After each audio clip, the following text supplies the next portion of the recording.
Hello guys, welcome back. So, if your Xfinity router is blinking a yellow light, it usually means there's a connectivity issue, and your internet is either not working properly or not connected at all. This can be frustrating, especially when everything looks powered on, but you're still unable to browse or stream. A blinking yellow light typically indicates that the router is trying to establish a connection but is failing due to signal issues, cable problems, or temporary network interruptions. The good part is that this issue is often easy to fix once you go through a few basic checks.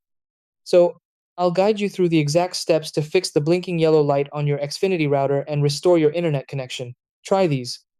Step 1. Check that all cables are securely connected to the router. Step 2. Restart the router by unplugging it and plugging it back in. Step 3. Ensure the internet service is active and not down. Step 4. Inspect the coax or Ethernet cable for any damage. Step 5. Wait a few minutes for the router to reconnect fully. Step 6. Confirm the light turns stable and internet is working.